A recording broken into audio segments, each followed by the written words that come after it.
एक दुनिया में जहाँ जादू का हुनर किसी की कीमत तय करता है, इक्की कुरुगाने को उसकी कमी के कारण सबसे बेकार माना जाता है। उसका अपना परिवार उसे ऐसे ट्रीट करता है जैसे वो है ही नहीं और उसकी स्कूल लाइफ को बिगाड़ने की कोशिश करता है ताकि वो निकाल दिया जाए। लेकिन इक्की अपनी कीमत साबित करने का फैसला करता है, चाहे उसके पास उसके परिवार की तरह नेचुरल टैलेंट ना हो। उसका गोल है फेमस 7 स्टार टूर्नामेंट में जीतना। एक दिन वह कुछ ब्रेकिंग न्यूज देखता है, एक रैंडम प्रिंसेस स्टेला के बारे में जो अपने शानदार गुलाबी बालों और रॉयल लाइफ के लिए मशहूर है। उसकी इजी लाइफ के बारे में जानकर इक्की को जलन होती है और वो जिंदगी की नाइंसाफी पर सोचता है। उसका मानना है कि ठंडी हवा में दौड़ना उसका माइंड क्लियर करने का परफेक्ट इलाज है। वहीं वो अपनी तलवारबाजी की प्रैक्टिस करता है, एक मैजिकल नाइट बनने की उम्मीद में, जो अपने सोल को आर्मर में बदल सकते हैं और सुपर पावर को कंट्रोल कर सकते हैं। ट्रेनिंग के बाद वो अपने कमरे में वापस आता है तो देखता है कि एक लड़की अंदर है जो दरवाजा लॉक करना भूल गई थी। लड़की शर्मिंदा होती है और स्कूल डायरेक्टर से शिकायत करती है, लेकिन हैरानी की बात यह है कि वो लड़की कोई और नहीं बल्कि प्रिंसेस स्टेला है जो अभी अभी उनके स्कूल में इनरोल हुई है।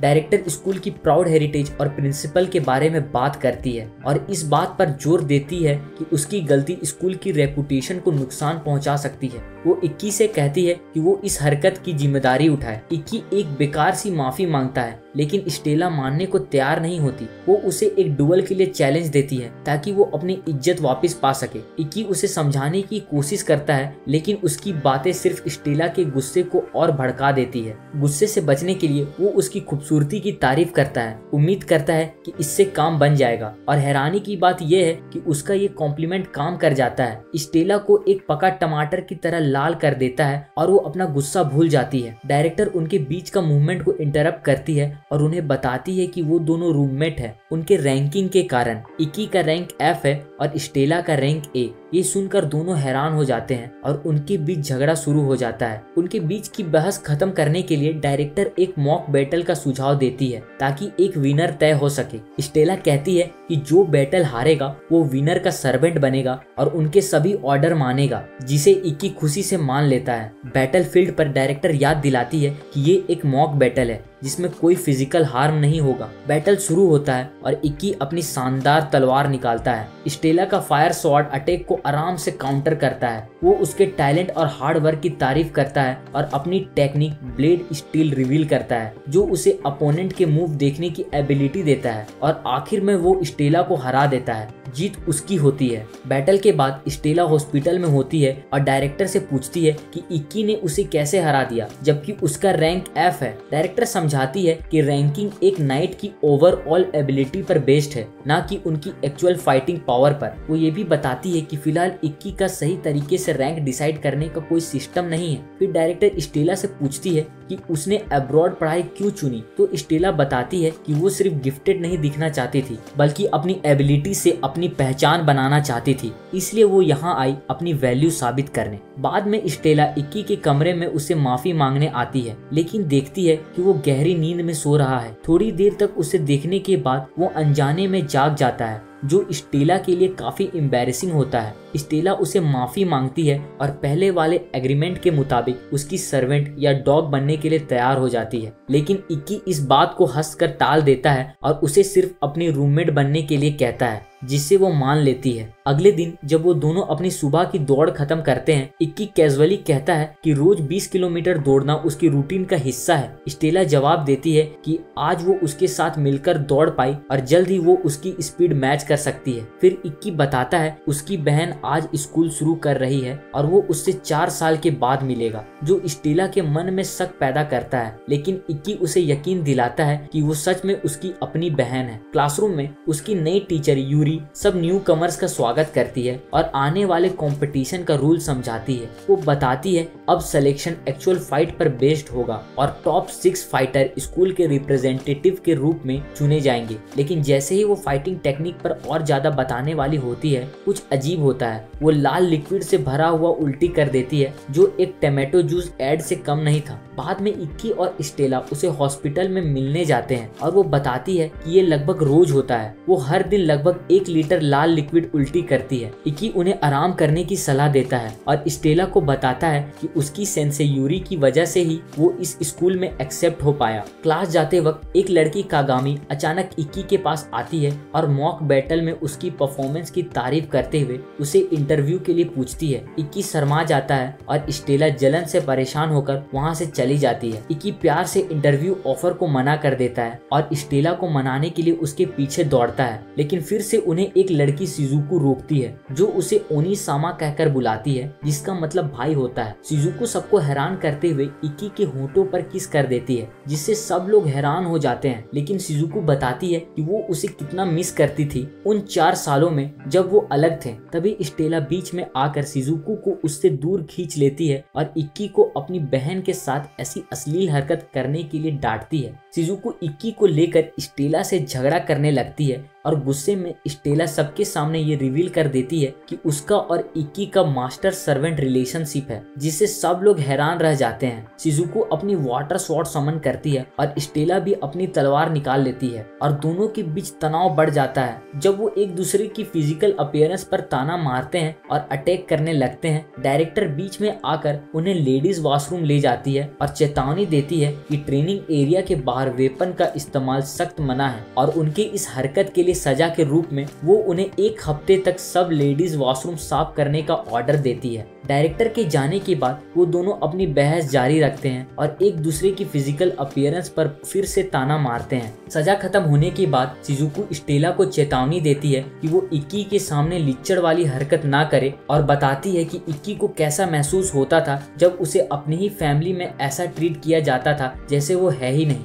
जो स्टेला को हैरान कर देता है। बाद में स्टेला इक्की से शिजुको की कही बात के बारे में पूछती है और इक्की अपने मुश्किल बचपन के बारे में खुलकर बताता है। वो शेयर करता है कि कैसे उसका परिवार उसके साथ बुरा बर्ताव करता था क्योंकि उसके पास उसके दादाजी की जैसी शक्तियां नहीं थी, जो एक मशहूर और शक्तिशाली समुराई थे। उन्होंने ऐसा व्यवहार किया जैसे वो है ही नहीं और उसे सारे फैमिली फंक्शन से अलग कर दिया गया था। वो बताता है जब वो और नेग्लेक्ट बर्दाश्त नहीं कर सका और घर से भाग जाने का फैसला किया, पर वो खो गया और उसके पास जाने के लिए कोई जगह नहीं थी। वो हार मानने वाला था और अपनी इस किस्मत को कोस रहा था, लेकिन तभी उसके दादाजी रियोमा वहाँ आए और उसे हिम्मत नहीं हारने की सलाह देते हैं। रियोमा के शब्दों ने उसे हिम्मत दी और उसने फैसला किया कि वो अपने दादाजी की तरह एक मजबूत और शक्तिशाली नाइट बनेगा। वो बताता है कि किसी ने उसे कुछ नहीं सिखाया और उसे सब कुछ अपने आप सीखना पड़ा, पर उसका नाइट बनने का डिसीजन उसकी फैमिली के लिए एक्सेप्ट करना मुश्किल था और उसके फैमिली ने उसे स्कूल से भी निकालने का ट्राई किया और पुराने डायरेक्टर ने ऐसी रूल बनाई ताकि वो फेल हो जाए और ग्रेजुएट ना कर सके। लेकिन नई डायरेक्टर बहुत अच्छी है और उसकी मदद करने की पूरी कोशिश कर रही है और इसके नतीजे में उसने उसे स्टेला के साथ काम करने के लिए असाइन किया है। वहीं रात को स्टेला खाना बना रही थी, तभी वो देखती है कि इक्की नहा रहा होता है और वो अचानक से बाथरूम में चली जाती है, जिससे इक्की डर जाता है। पर स्टेला कहती है क्योंकि वो एक सर्वेंट है इसलिए मास्टर को नहाने में हेल्प करना भी उसका काम है, या तो वो उसे अपना काम करने दे वरना वो उसे यहीं उबाल देगी। और ना चाहते हुए भी इक्की को उसकी बात माननी पड़ती है। इसके बाद बाथरूम में जो भी कुक होता है उसके लिए कमेंट बॉक्स खुला है। अगले दिन इक्की और स्टेला अपनी स्वॉर्ड प्रैक्टिस करते हैं अपकमिंग कंपटीशन की तैयारी के लिए, जहां वो 7 स्टार फेस्टिवल के लिए स्कूल रिप्रेजेंटेटिव बनने की उम्मीद रखते हैं। प्रैक्टिस सेशन के बाद स्टेला इक्की को बताती है कि उसे स्कूल से एक मेल मिला है जिसमें पता चला कि उसका अपोनेंट का नाम मोमो है। इक्की उसे मोमो की फाइटिंग स्टाइल के बारे में बताने लगता है, लेकिन स्टेला उसे रोक देती है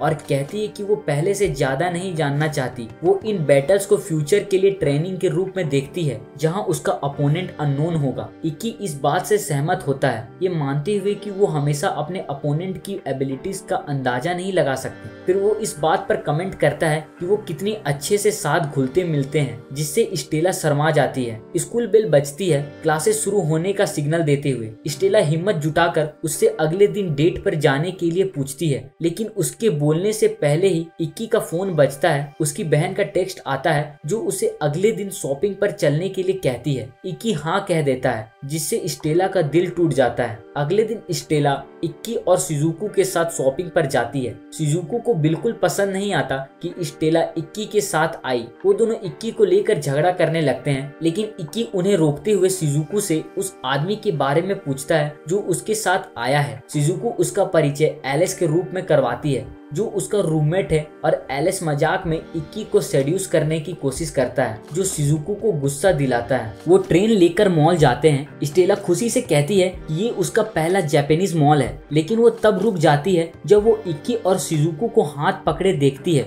वो शिजुको पर गलत बिहेवियर का इल्जाम लगाते हुए चिल्लाने लगती है। शिजुको समझाती है कि ये सिर्फ एक प्यारा जेस्चर है भाई बहन के बीच, लेकिन स्टेला जवाब देती है कि ये इतना इनोसेंट नहीं लगा जब शिजुको ने उस दिन सबके सामने उसे किस किया था। स्टेला फिर इक्की से पूछती है कि क्या वो उसका हाथ पकड़ सकती है, लेकिन शिजुको तुरंत बीच में आकर कहती है कि एक सर्वेंट अपने मास्टर का हाथ नहीं पकड़ सकता, और स्टेला को एक कीड़े की तरह भगा देती है। शिजुको फिर इक्की को उससे दूर खींच कर ले जाती है और स्टेला चिल्लाने लगती है, जबकि एलिस उसे कंफर्ट करने की कोशिश करता है। बाद में वो मॉल के रेस्टोरेंट में बैठते हैं और शिजुको के गाल पर आइसक्रीम लग जाता है। इक्की उसके गाल से आइसक्रीम साफ करता है और उसे लिक कर लेता है, जिससे स्टेला जलन महसूस करती है। सेम ट्रीटमेंट पाने के लिए स्टेला अपने चेहरे पर आइसक्रीम लगा लेती है और इक्की से वही करने के लिए कहती है, लेकिन इक्की इस हरकत को थोड़ा ज्यादा समझता है और टॉवेल लेने का फैसला करता है। शिजुको उसके बिहेवियर को बुद्धू और बेकार बोलकर टॉन्ट करती है, जबकि एलिस उसका साथ देता है और इनकरेज करता है, कहता है कि वो उसके लिए चीयर करेगा। बाद में मेंस वॉशरूम में इक्की एलिस से अपनी बहन के बारे में बात करता है, कहता है कि वो हमेशा से बहुत शांत रहती है और वो हैरान है कि वो एलिस के सामने खुल गई। वो एलिस को शिजुको का दोस्त बनने के लिए शुक्रिया अदा करता है, लेकिन तभी अचानक वो बाहर से आवाज सुनता है, जिसे एलिस इक्की को छुपाने के लिए अपने शैडो डायमेंशन में खींच लेता है। किडनैपर का ग्रुप वॉशरूम में घुस आता है, लेकिन जब वो देखते हैं कि वॉशरूम खाली है तो वो वहां से चले जाते हैं। जब सब ठीक हो जाता है, इक्की और एलिस अपने शैडो हाइडआउट से बाहर आते हैं और सोचने लगते हैं कि ये सब क्या हो रहा है। इक्की अंदाजा लगाता है कि मॉल के लोगों को शायद उस ग्रुप ने बंधक बना लिया है। इसके जवाब में एलिस अपनी तलवार द हर्मिट ऑफ डार्कनेस समन करता है और समझाता है कि वो इससे शैडो को कंट्रोल कर सकता है, जो उसे शैडोज के अंदर मूव करने की पावर देते हैं। इस एबिलिटी का फायदा उठाते हुए एलिस एक शैडो पोर्टल बनाता है और इक्की को सिक्योरिटी रूम तक ले जाता है। सिक्योरिटी रूम पहुंचने पर वो देखते हैं कि गार्ड बंधे हुए हैं और बेहोश हैं। इक्की तुरंत अपने स्कूल डायरेक्टर को इस सिचुएशन के बारे में इन्फॉर्म करता है। डायरेक्टर इक्की और उसके दोस्तों को किडनैपर्स को पकड़ने और सिचुएशन को हैंडल करने के लिए वेपन का इस्तेमाल करने की परमिशन दे देती है। इसी बीच किडनैपर ने मॉल के अंदर सभी महिलाओं और बच्चों को बंधक बना लिया है, जिसमें स्टेला और शिजुको भी शामिल है। शिजुको स्टेला को चेतावनी देती है कि वो अपनी तरफ ध्यान ना खींचे, क्योंकि उसके पास एक प्लान है। लेकिन जब एक किडनैपर एक लेडी को तंग करने लगता है तो उसका बच्चा उसकी रक्षा में किडनैपर पर आइसक्रीम फेंक देता है। गुस्से में किडनैपर बच्चे पर गोली चलाने की कोशिश करता है, लेकिन स्टेला समय पर अपना फायर ब्रीदिंग ड्रैगन अटैक से बच्चे को बचा लेती है। किडनैपर उस पर गोली चलाता है, लेकिन स्टेला का कोई नुकसान नहीं होता। अचानक एक रहस्य से घिरा आदमी जिसका नाम बिस्सो है और जो उसका बॉस है वहां आता है और स्टेला को प्रिंसेस कहकर पुकारता है और किडनैपर को बच्चे को तंग करने के लिए डांटता है और उसकी माँ को सजा देने का फैसला करता है। निर्दोषों की रक्षा करने के लिए स्टेला अपनी फायर स्वॉर्ड समन करती है और बिस्सो पर एक शक्तिशाली अटैक लॉन्च करती है, लेकिन बिस्सो अपनी जजमेंट रिंग का इस्तेमाल करके उसके अटैक को काउंटर करता है, जो क्राइम और पनिशमेंट का एक एट्रीब्यूट है और किसी भी अटैक को एब्जॉर्ब कर सकता है। अटैक की एनर्जी को पनिशमेंट के रूप में बदल देता है। इतनी पावरफुल डिफेंस के लिए तैयार न होने के कारण स्टेला का अटैक जजमेंट रिंग द्वारा एब्जॉर्ब हो जाता है। बिस्सो फिर उसके पेट में मुक्का मारकर उसे हवा में उड़ा देता है, जिससे वो जमीन पर जोर से गिरती है। वो अपने रिंग की कैपेबिलिटी समझाता है, कहता है कि ये क्रिमिनल एक्शन सिचुएशन की फोर्स को पनिशमेंट में बदलने के लिए डिजाइन की गई है। उसका मजाक उड़ाते हुए वो उसे एक तरीका बताता है हॉस्टेजेस को बचाने का, लेकिन इसके लिए उसे सबके सामने अपने कपड़े उतारना पड़ेगा। दूसरों को बचाने के लिए वो मजबूरी में उसकी बात मानती है और सब लोग नजर हटा लेते हैं। वहीं इक्की बॉस पर गुस्से से भरा होता है और स्टेला को इस शर्मनाक सिचुएशन से बचाने जाना चाहता है, लेकिन एलिस अपनी पावर यूज करके उसकी शैडो को दीवार से चिपका देता है। एलिस इक्की को दखल देने से रोकता है, समझाते हुए कि शिजुको पर भरोसा रखे क्योंकि वो बिना किसी को पता चले एक मैजिकल बैरियर बना सकती है। इसके बावजूद इक्की स्टेला को इस हालत में देख नहीं सकता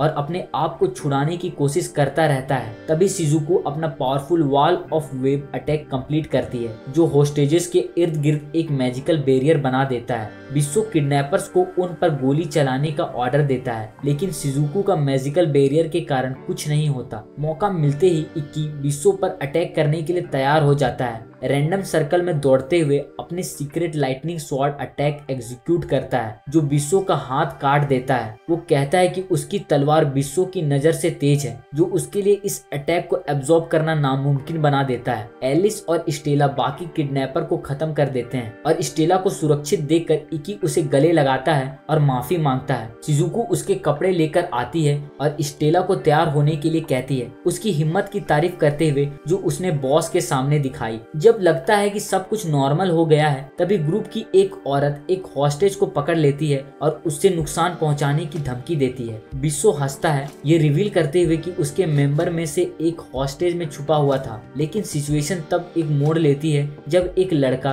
किरीहारा अचानक कहीं से आकर उस औरत को अपनी लेजर अटैक से खत्म कर देता है। इक्की तुरंत किरीहारा को पहचान लेता है। बाद में किरीहारा इस हीरो वाली एक्ट का सारा क्रेडिट ले लेता है और स्कूल के दूसरे स्टूडेंट के सामने अपनी एबिलिटीज का घमंड करता है, जो स्टेला और शिजुको को गुस्सा दिलाता है। इक्की किरीहारा के पास जाकर हॉस्टेजेस को बचाने के लिए उसका शुक्रिया अदा करता है, लेकिन किरीहारा इक्की की पावर का मजाक उड़ाता है और उसे इंसल्ट करता है। इससे गुस्से में स्टेला इक्की के बचाव करने के लिए आगे आती है, लेकिन इक्की उसे सिचुएशन को और बिगाड़ने से रोकता है। किरीहारा हंसता है और ये रिवील करता है कि इक्की उतना स्ट्रॉन्ग नहीं है जितना वो दिखाता है। एक पुरानी मुलाकात का जिक्र करता है जहां इक्की उसके साथ बैटल से भाग गया था, जो स्टेला को हैरान कर देता है। फिर वो ये भी बताता है कि अपकमिंग कंपटीशन में इक्की का पहला अपोनेंट कोई और नहीं बल्कि वो खुद होगा। अगले दिन कंपटीशन शुरू होता है और स्टेला का पहला अपोनेंट मोमो होता है, जिसे उसकी शानदार डिफेंस के कारण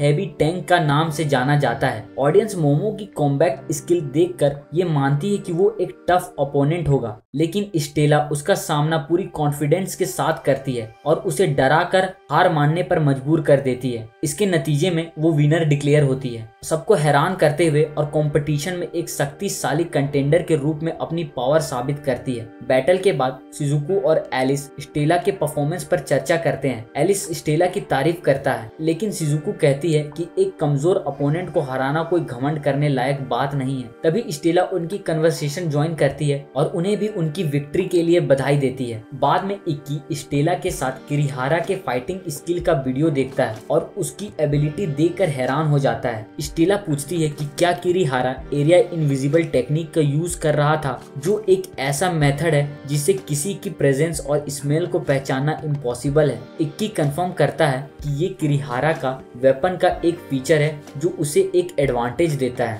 स्टेला किरीहारा के फाइटिंग स्टाइल को पसंद नहीं करती, जो एनिमीज पर सेफ डिस्टेंस से अटैक करने के लिए खुद के प्रेजेंस को हाइड करते हैं। इक्की इससे सहमत होता है, कहता है कि अगर स्टेला किरीहारा का सामना करे तो वो शायद हार मान लेगा, क्योंकि स्टेला का वाइड रेंज अटैक आसानी से उसके एरिया इनविजिबल टैक्टिक्स को काउंटर कर सकता है। फिर वो ये बताता है कि किरीहारा आम तौर पर उन अपोनेंट से लड़ने से बचता है जो वाइड रेंज अटैक का यूज करते हैं, जैसे स्टेला। किरीहारा को उसके इस टैक्टिक्स के कारण द हंटर का निकनेम मिला है। स्टेला किरीहारा के इस अटैक के कारण उसे डरपोक कहती है, लेकिन ये भी मानती है कि वो इक्की के लिए एक अच्छा अपोनेंट साबित हो सकता है। वो इक्की की सेफ्टी के लिए चिंता करती है और पूछती है कि क्या वो उसका सामना करने के लिए ठीक रहेगा। इक्की उससे कहता है कि उसने किरीहारा को हराने का तरीका ढूंढ लिया है और वो कॉन्फिडेंट है कि वो जीतेगा। जब इक्की अपनी दौड़ पर होता है तो तो उसकी मुलाकात एलिस से होती है, जो उससे किरिहारा के साथ उसकी कोई पुरानी दुश्मनी के बारे में पूछता है। इक्की अपने पास्ट के बारे में खुलकर बताता है कि पिछले साल उसका परिवार, जिसका स्कूल का पुराना डायरेक्टर के साथ कनेक्शन था, उसे स्कूल से निकालने का तरीका ढूंढ रहा था। किरिहारा ने इसे इक्की को टारगेट करने का मौका समझा और उसे तंग करने लगा। उसने अपनी कीमत साबित करने के लिए डुअल का चैलेंज दिया, लेकिन इक्की इसमें इंटरेस्टेड नहीं था। इक्की के इंटरेस्टेड नहीं होने के बावजूद किरिहारा बार बार उसे परेशान करता रहा और उस पर हमला करता रहा, लेकिन इक्की कभी अपना हथियार सम्मन नहीं किया और ना ही लड़ने के लिए तैयार हुआ। इसका नतीजा ये हुआ कि उसे स्कूल डायरेक्टर द्वारा ना तो कोई सजा मिला और ना ही निकाला गया। ये सब सुनने के बाद एलिस उसको उसके फाइट के लिए गुड लक कहता है। जब बैटल का समय आता है, स्टेला इक्की से पूछती है कि क्या वो ऑनगोइंग बैटल देखना चाहता है, लेकिन वो जवाब देता है कि वो वेटिंग एरिया में अपनी स्ट्रेटजीज पर फोकस करेगा। वेटिंग एरिया में उसे एक डिजिटल स्क्रीन से इंस्ट्रक्शन मिलता है जो उसे चेतावनी देती है कि ये कंपटीशन बैटल कोई प्रैक्टिस मैच नहीं है और इससे गंभीर चोट लग सकती है। स्क्रीन में उसे कंटिन्यू तभी करने को कहता है जब तक वो कंडीशन को पूरी तरह समझ नहीं लेता, और वो अपनी पार्टिसिपेशन कंफर्म करने के लिए बटन कॉन्फिडेंटली दबा देता है। अचानक एक लड़की जो रेड किमोनो पहनी हुई है उसका मजाक उड़ाती है कि उसने जल्दबाजी में फैसला लिया, लेकिन वो जवाब देता है कि वो अपनी एबिलिटीज में कॉन्फिडेंट है और उसे कोई हिचकिचाहट नहीं है। वो उसे साइकियो के रूप में पहचानता है जो टॉप लीग की एक डीमन प्रिंसेस है, और वो इस बात से खुश होती है कि वो उसके बारे में जानता है। अचानक वो उसे गले लगाती है और उसे उस रात स्पेशल प्राइवेट लेसन देने का ऑफर करती है, लेकिन उनकी बातचीत को डायरेक्टर इंटरप्ट करती है, जो साइकियो को याद दिलाती है कि उसे मैच सुपरवाइज करना है। साइकियो जो एक नई इंस्ट्रक्टर है, इक्की के पीछे छुपने की कोशिश करती है, लेकिन डायरेक्टर उसे खींच कर ले जाती है। जब मैच शुरू होता है, इक्की अपने बचपन और स्टेला से पहली मुलाकात को याद करता है। सबका मैच में स्वागत होता है और साइकियो को कमेंटेटर बनने की जिम्मेदारी दी जाती है। किरिहारा कॉन्फिडेंस के साथ एरिना में इंटर करता है, जिसके लिए सभी लोग चीयर करते हैं। इक्की भी एरिना में कदम रखता है और बैटल शुरू होता है। किरिहारा अपनी पावर का यूज करके वहाँ एक घना सा जंगल बना देता है और अपनी एरिया इनविजिबल टेक्निक का यूज करके इक्की पर अलग अलग दिशाओं से अटैक करता है। साथ ही उसका मजाक उड़ाते हुए उसे चिढ़ाता है। चैलेंज के बावजूद इक्की किरिहारा के लेजर अटैक को डिफ्लेक्ट करने में सफल होता है। उसके ओरिजिन को ट्रेस करके उसका पता लगाता है, लेकिन किरिहारा अचानक गायब हो जाता है और कहता है कि वो इक्की को बताएगा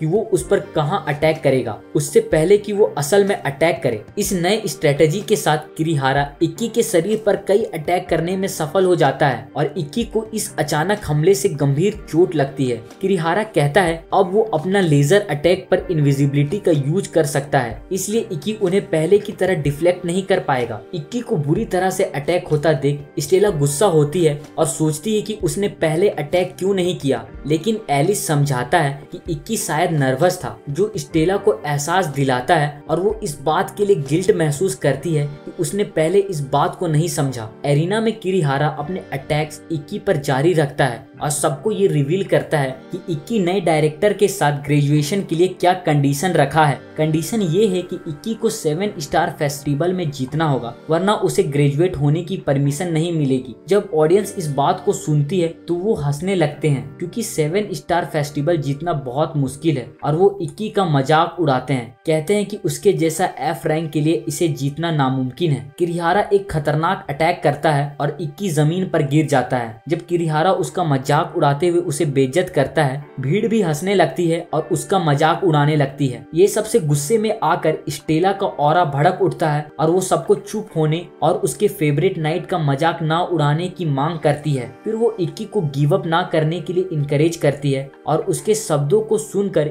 इक्की को वापस खड़ा होने की हिम्मत मिलती है और वो उसका शुक्रिया अदा करता है और किरिहारा का काउंटर अटैक करने की तैयारी करता है। इक्की सोचता है कि उसे अपनी इम्परफेक्ट टेक्निक इतोसुरा का यूज करना होगा किरिहारा के अटैक को काउंटर करने के लिए। अपने परफेक्ट विजन का यूज करते हुए वो किरिहारा के मूव को देख लेता है और सफलता से उसे हरा देता है और इस मैच का विनर होता है। लेकिन इंटेंस बैटल का असर उस पर भी होता है और इक्की जमीन पर गिर जाता है। साइकियो सबको समझाती है कि इक्की ने अपनी स्वॉर्ड स्टीलिंग टेक्निक का यूज किया, जो उसे अपने अपोनेंट की लॉजिक को समझने और उसके खिलाफ यूज करने की पावर देता है। जैसे उसने स्टेला के साथ मॉक बैटल में किया था। बाद में हॉस्पिटल में स्टेला इक्की के पास रहती है। मैच से थकी हुई वो आखिरकार उसके पास सो जाती है। इसी बीच एलिस शिजुको को कंफर्ट करता है, जो इंटेंस बैटल और अपने भाई के लिए चिंतित थी। जब स्टेला जागती है वो इक्की को उसे बिना जगाए सोते हुए देखने के लिए डांटती है, लेकिन वो इस पल का फायदा उठाकर उसके लिए अपने फीलिंग का इजहार करता है, ये कहकर कि वो उससे मिलकर कितना खुश है। शर्माते हुए स्टेला अपनी फीलिंग भी शेयर करती है और उसके गाल पर एक प्यारा सा किस देती है। इस मूवमेंट में वो एक साथ रहने और स्ट्रॉन्गेस्ट नाइट बनने का वादा करते हैं और फाइनल बैटल में एक दूसरे का सामना करने के लिए तैयार होते हैं। 2 हफ्ते बीत चुके हैं जब से स्टेला और इक्की ने एक दूसरे के लिए अपनी फीलिंग का इजहार किया था, लेकिन इक्की ने अब तक इस पर कोई कदम नहीं उठाया, जो स्टेला को चिंतित कर रहा है। वो अपनी तलवार की प्रैक्टिस करते हुए अपकमिंग बैटल की तैयारी करती है, लेकिन उनके रिश्ते को लेकर उसकी चिंता अब भी बनी हुई है। इसी बीच सिलेक्शन मैच में इक्की बहुत ही अच्छा परफॉर्म करता है। 5 लगातार मैचेस जीतकर अपने आप को एक स्ट्रॉन्ग अपोनेंट के रूप में फिर से प्रूव करता है और अपनी बदनामी को मिटा देता है। ऑडियंस उसकी तारीफ करती है और उसे लूजर कहना बंद कर देती है। बाद में एक मैच के बाद रिपोर्टर लड़की कागामी और उसकी दोस्त उसके पास आती है और उसे तलवारबाजी सिखाने की बात करती है। बिना किसी हिचकिचाहट के इक्की उन्हें सिखाने के लिए तैयार हो जाता है। ये देखकर स्टेला चिंतित और जलन महसूस करती है, क्योंकि उसे डर है कि इक्की का ध्यान खींचने वाले और लोग उनके रिश्ते में समस्या पैदा कर सकते हैं। उसे इतनी सारी लड़कियों का प्यार मिलता देख उसकी क्लास के लड़के भी उससे जलन महसूस करने लगते हैं और उसे तंग करने का फैसला करते हैं। जब क्लास शुरू होता है इंस्ट्रक्टर यूरी आती है, लेकिन शुरू करने से पहले ही वो फिर से लाल लिक्विड उल्टी कर देती है, जो स्टूडेंट में घबराहट पैदा कर देता है और क्लास डिसमिस कर दी जाती है। अपने कमरे में वापस आकर स्टेला इक्की से अपनी परेशानी शेयर करती है। कहती है कि वो बहुत ज्यादा अच्छा है और उसे दूसरों को सिखाने के बजाय उसके साथ ज्यादा समय बिताना चाहिए, लेकिन इक्की जो अकल का पैदल है उसकी असली चिंता को समझ नहीं पाता और कैजुअली जवाब देता है कि उसे दूसरों की मदद करने में कोई दिक्कत नहीं है। लेकिन स्टेला चाहती थी कि वो उनके रिश्ते में ज्यादा इन्वॉल्वमेंट दिखाए, पर जैसे ही स्टेला अपनी फीलिंग शेयर करने जाती है वो देखती है कि इक्की सो चुका है, जो उसके गुस्से और निराशा को और बढ़ा देता है। अगले दिन इक्की लड़कियों को एक पैर पर बैलेंस करने के बारे में सिखाता है, जो कोर स्ट्रेंथ इंप्रूव करने के लिए जरूरी है। कागामी ध्यान से उसकी बातों को नोट करती है ताकि वो इससे फ्यूचर में आर्टिकल पब्लिश कर सके। उसे लड़कियों से घिरा देख क्लास के लड़के और गुस्से से भर जाते हैं और उसका सामना करते हैं। वो उसे फेलियर कहते हैं और उसे चैलेंज करने के लिए अपने वेपन निकालते हैं, लेकिन इक्की बिना अपने स्पिरिचुअल स्वॉर्ड का इस्तेमाल किए आसानी से उनका सामना करता है। अपनी खाली हाथों से उनके अटैक को डिफ्लेक्ट करता है। उसकी शक्तियों को देखकर लड़के अपनी हार मान लेते हैं और उसके सामने झुककर अपनी जलन और उसकी तरह मजबूत और पॉपुलर बनने की अपनी इच्छा शेयर करते हैं। दिल बदलने पर लड़के इक्की से उन्हें भी सिखाने की रिक्वेस्ट करते हैं, उसे अपना मेंटर बनने के लिए कहते हैं। वो खुशी खुशी उनका मेंटर बनने के लिए तैयार हो जाता है और वो उसे अपना मास्टर कहकर बुलाते हैं। बाद में शिजुको इक्की के पास ड्रिंक लेकर आती है और उसे तलवारबाजी सिखाने की रिक्वेस्ट करती है, लेकिन इक्की उससे कहता है कि वो फैमिली मास्टर से सीख सकती है। शिजुको फिर पूछती है स्टेला के पास 2 जूस की बोतल क्यों है। शर्माती हुई स्टेला कहती है कि वो बहुत प्यासी थी और दोनों बोतल खत्म कर देती है, जो इक्की को हैरान कर देता है। असल में वो इक्की को एक बोतल देना चाहती थी, लेकिन शिजुको उससे पहले पहुंच गई, इसलिए स्टेला प्रिटेंड करती है कि ड्रिंक उसके लिए था ताकि वो इक्की के सामने लूजर ना लगे। फिर स्टेला इस बात पर जोर देती है कि वो भी इक्की से सीखना चाहती है, लेकिन जब वो उसे हिचकिचाता देखती है तब वो अपना आइडिया वापस ले लेती है और गुस्से में वहाँ से चली जाती है। रास्ते में उसकी मुलाकात एलिस से होती है, जो शिजुको के बारे में पूछता है। वो उसे बताती है और एलिस के हाथ में एक गेम देखती है। एलिस बताता है कि ये एक डेटिंग गेम है और उसे खेलने के लिए दे देता है। अपने कमरे में स्टेला डेटिंग गेम खेलती है,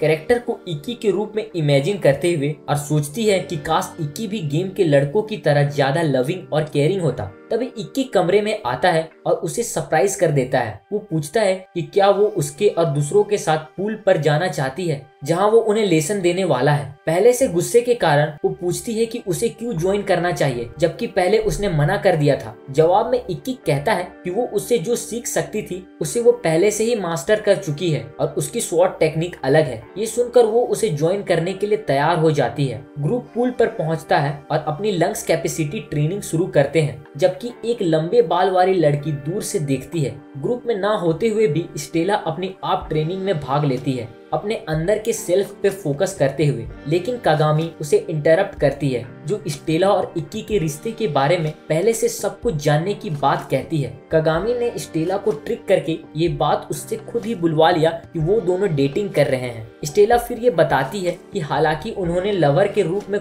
कुछ नहीं किया, लेकिन वो कुछ करना चाहती है। कागामी फिर स्टेला को खुद से कुछ करने के लिए पुश करती है और फिर वो इक्की को बुलाने चली जाती है। इक्की और स्टेला फिर फाउंटेन के नीचे अकेले रह जाते हैं, जहां वो स्टेला के गलतफहमी के कारण झगड़े में पड़ जाते हैं, लेकिन फिर वो एक दूसरे से बात करके सुलह कर लेते हैं और दोबारा अपनी फीलिंग शेयर करने के बाद वो दोनों एक दूसरे को किस करते हैं। बस में वापस जाते वक्त इक्की और स्टेला एक दूसरे का हाथ थाम कर सुकून में बैठे थे, लेकिन उनका ये शांति का पल तब भंग हो जाता है जब दोनों को एक साथ स्कूल से ईमेल मिलता है जो उनके आने वाले मैचेस के अपोनेंट के बारे में बताता है। इक्की का सामना टोमारू से होगा और स्टेला का सामना इकागुची से होगा और दोनों ही स्टूडेंट काउंसिल के मेंबर हैं। अगले दिन इक्की टोमारू के साथ बैटल करता है, जो अपनी अटैक का यूज करती है और बहुत तेज दौड़ने लगती है। इक्की को उसकी स्पीड के साथ लड़ने में दिक्कत होती है, लेकिन वो उसके अटैक को काउंटर करके कैप्चर करने में सफल हो जाता है और मैच में अपनी जीत पक्की करता है। इसी बीच स्टेला इकागुची के साथ लड़ती है, जो अपनी एबिलिटी का यूज करके उस पर अटैक करता है, लेकिन वो उसे हराकर अपनी जीत पक्की करती है, बिल्कुल इक्की की तरह।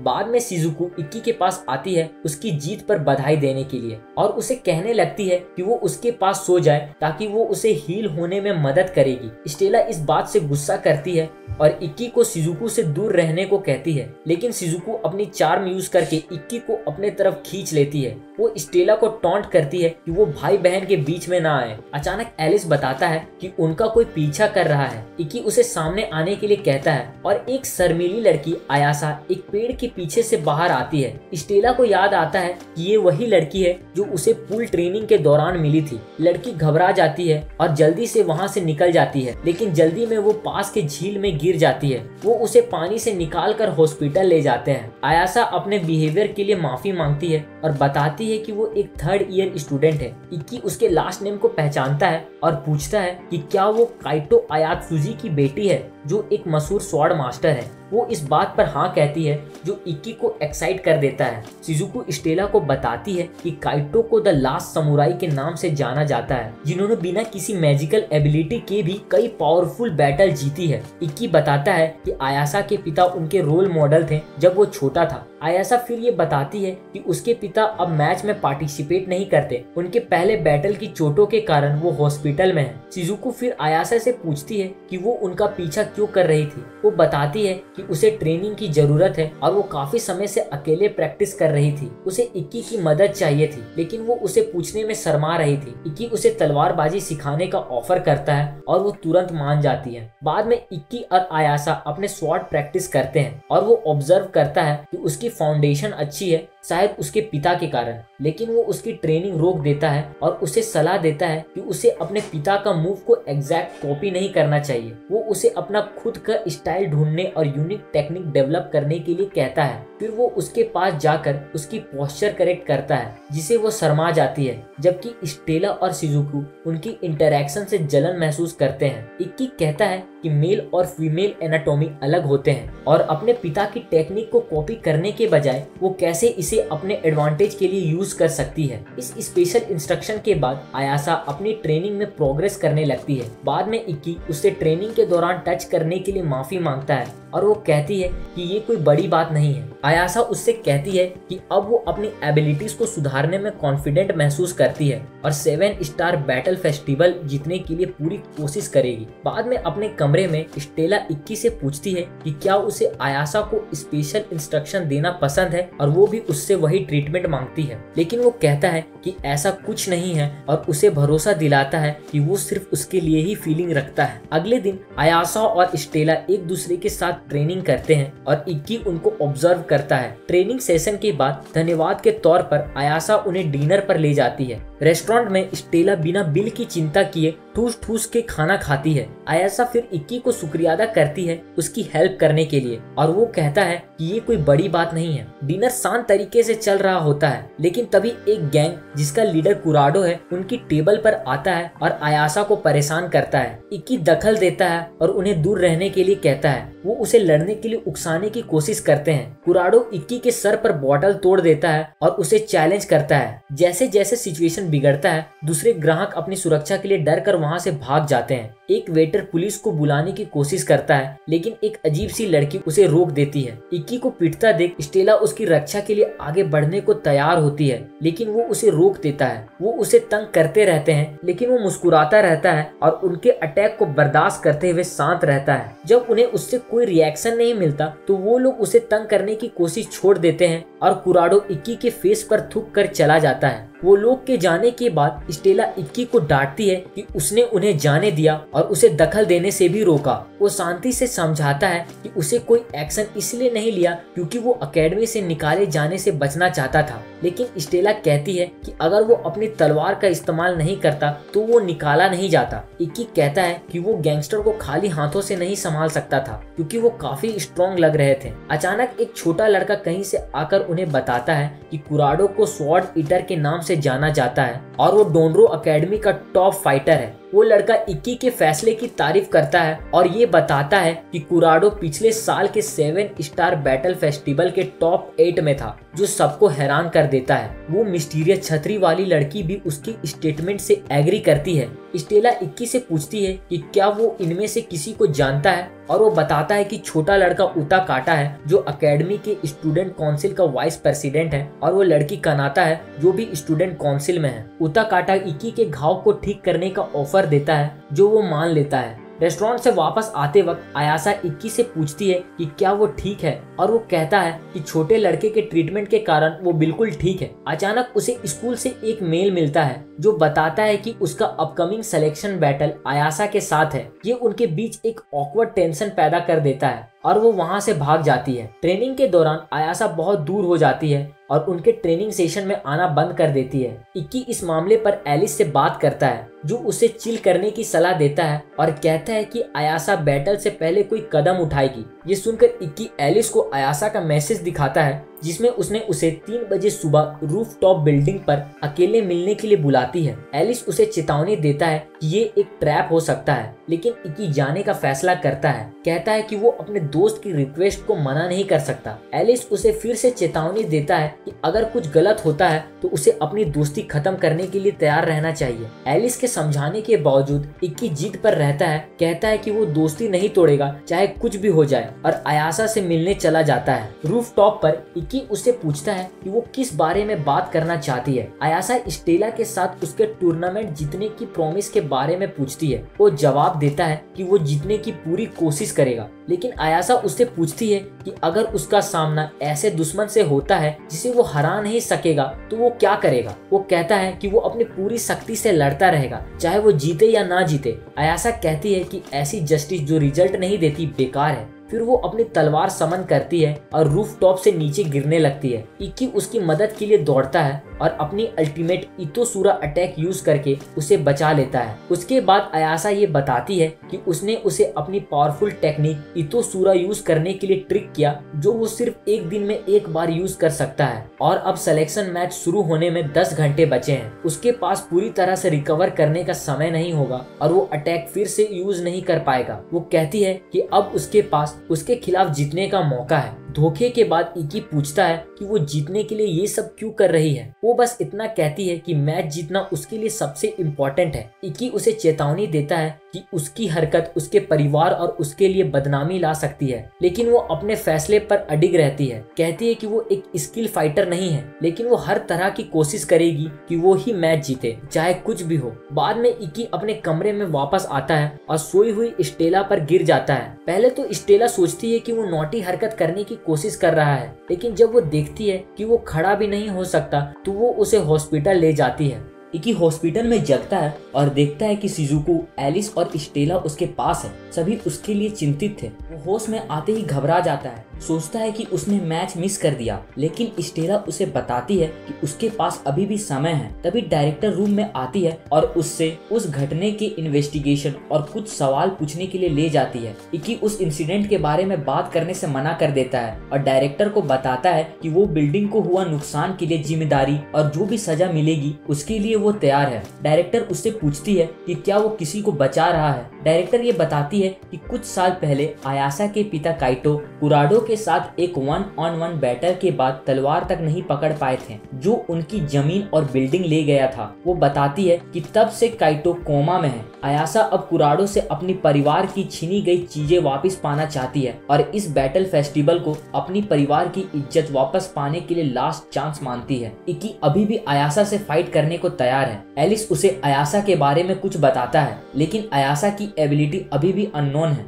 जल्द ही बैटल शुरू होता है और इकी आयासा का एरिना में सामना करता है। वो तुरंत अपनी तलवार समन करता है और आयासा भी अपनी तलवार समन करती है। इकी तुरंत उस पर अटैक करने के लिए जाता है, लेकिन वो एक रहस्य अटैक का यूज करती है जो उसके शरीर के अलग अलग हिस्सों को काट देता है। सभी ऑडियंस आयासा की एबिलिटी को लेकर कंफ्यूजन में है, क्योंकि अब तक उसने किसी भी बैटल में भाग नहीं लिया था और जो बैटल उसने जीती थी वो सिर्फ अपनी तलवारबाजी के कारण, बिना अपनी मैजिकल एबिलिटी का इस्तेमाल किए। इकी कमजोर लगता है, लेकिन वो अब भी उस पर अटैक करता है। तभी वो अपना रहस्य अटैक यूज करती है और बताती है कि ये उसका अटैक है जो बैटल फील्ड पर इनविजिबल ट्रैप एक्टिवेट करता है। ये उसके तलवार की स्पेशल एबिलिटी है और उसने बैटल फील्ड पर कई 100 इनविजिबल स्वॉर्ड कट लगाए हुए हैं। ये कंपटीशन के रूल के खिलाफ है और वो लकी है कि अब तक किसी ने इसे नहीं देखा है। इकी उसके अटैक को डॉज करता है और उसके ट्रिक से बचने में सफल होता है। आयासा इससे हैरान होती है और सोचती है कि उसने उसके ट्रैप का पता कैसे लगा लिया।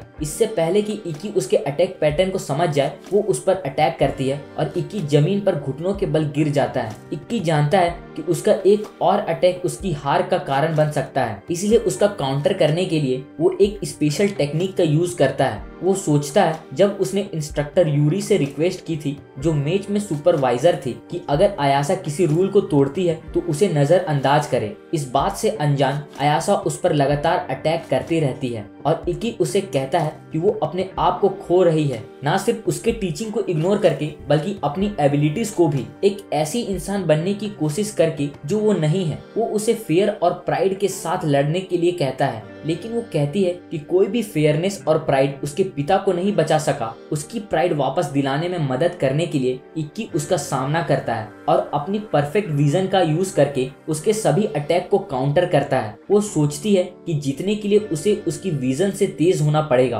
और अपने परिवार की तकलीफ को याद करती है। वो इक्की पर अटैक करती है, लेकिन वो अपनी सीक्रेट पावर स्ट्राइक यूज करके आयासा को हरा देता है। आयासा की हार के बावजूद इक्की उसकी तारीफ करता है कि उसने अपने पिता की लेगेसी को नहीं छोड़ा और उसे वापस पाने में मदद करने के लिए अपना हाथ आगे बढ़ाता है। इक्की के सपोर्ट से प्रभावित होकर आयासा मानती है कि वो अपने आप को धोखा दे रही थी और अपने हरकत के लिए बहुत खराब महसूस करती है, लेकिन इक्की उससे कहता है कि उसके दिल में अब भी शक्ति है क्योंकि उसने अपने पिता की यादों को कभी नहीं छोड़ा। इक्की उससे कहता है कि वो उसकी मदद करना चाहता है क्योंकि वो उसकी दोस्त है। इक्की की बात सुनकर वो उसका हाथ थाम लेती है। वो अपने पिता को याद करती है और इक्की को अपने पिता की तरह एक ट्रू स्वॉर्ड्समैन के रूप में देखती है। बैटल के बाद आयासा अपने पिता के साथ बैठी हुई पुरानी दिनों को याद करती है। उनके दिल की बीमारी के कारण उन्हें तब रिटायर होना पड़ा था जब आयासा जूनियर स्कूल में थी, लेकिन उन्होंने कभी भी आयासा और अपने दूसरे स्टूडेंट को गाइड करना नहीं छोड़ा और अपनी टीचिंग के हेल्प से उन्होंने उन्हें हिम्मत दी। उन्होंने आयासा को कुछ इंपॉर्टेंट टेक्निक सिखाई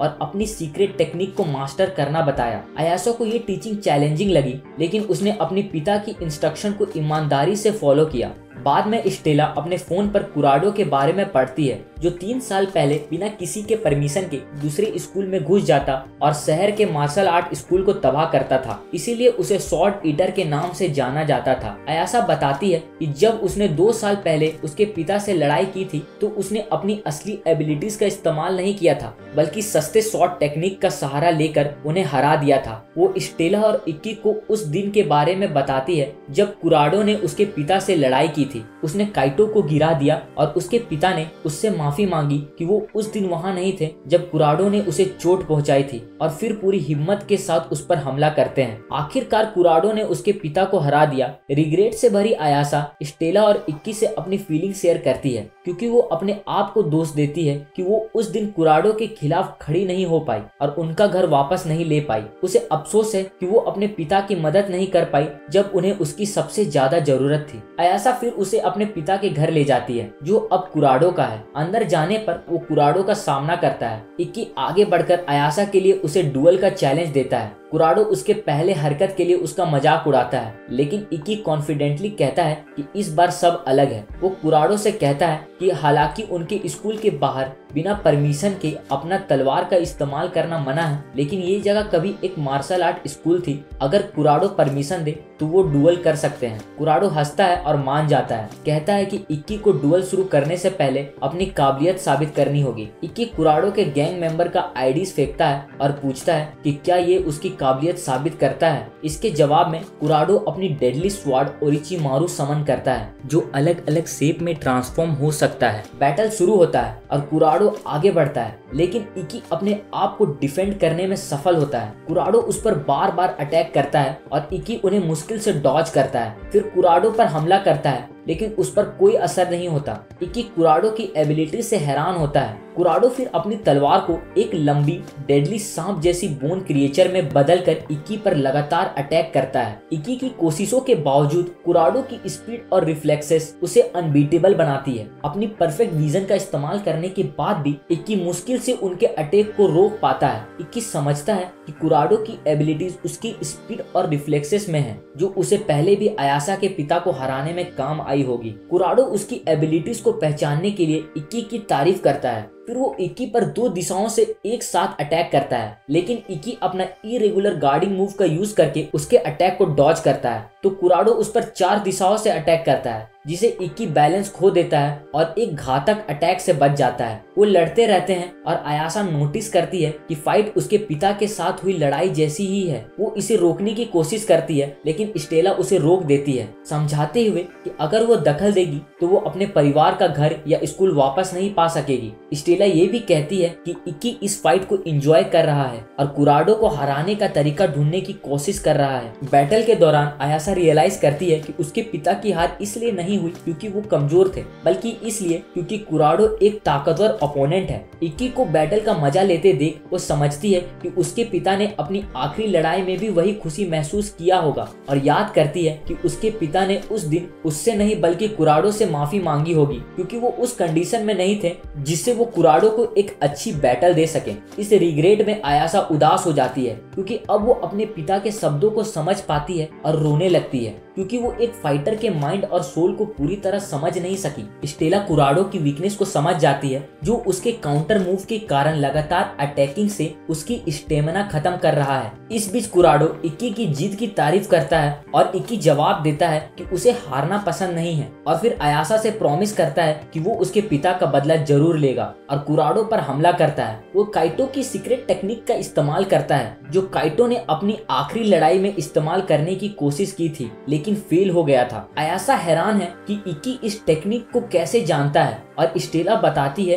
कि ये उसकी स्किल का कमाल है। इक्की के परफॉर्मेंस से खुश होकर कुराडो उसका नाम पूछता है और कहता है कि वो अपनी लड़ाई 7 स्टार बैटल फेस्टिवल में जारी रखेंगे। जाने से पहले वो कहता है कि वो इस जगह के साथ जो चाहे वो करे। बैटल के बाद आयासा स्वॉर्ड्समैनशिप का सही मीनिंग नहीं समझने के लिए माफी मांगती है, लेकिन इक्की उससे कहता है कि ये उसकी गलती नहीं है, और आज वो इसलिए जीता क्योंकि उसने आयासा के मूव को ऑब्जर्व करके काइटो की सीक्रेट टेक्निक सीखी। वो मानता है कि आयासा ही उसके पिता की लेगेसी की ट्रू सक्सेसर है। साथ मिलकर वो उस मार्शल आर्ट स्कूल को वापस बनाने का फैसला करते हैं जो कभी उसके पिता का था। कुछ दिन बाद स्टेला इक्की को बताती है कि आयासा ने सिलेक्शन मैच कमेटी के सामने कन्फेस किया है कि उसने उसके अगेंस्ट मैच में चीटिंग किया था, जिसके नतीजे में उसे दूसरे मैच से हटा दिया गया और 10 दिन के लिए सस्पेंड कर दिया गया है। तभी स्टेला को अयासा का मैसेज मिलता है जो बताता है कि उसके पिता होश में आ गए हैं। इस खबर से एक्साइटेड होकर वो एक दूसरे के साथ सेलिब्रेट करते हैं, लेकिन उनका ये पल सुजुकी और एलिस के द्वारा इंटरप्ट कर दिया जाता है। वो बेंच के पीछे से उनकी बातचीत सुन रहे थे।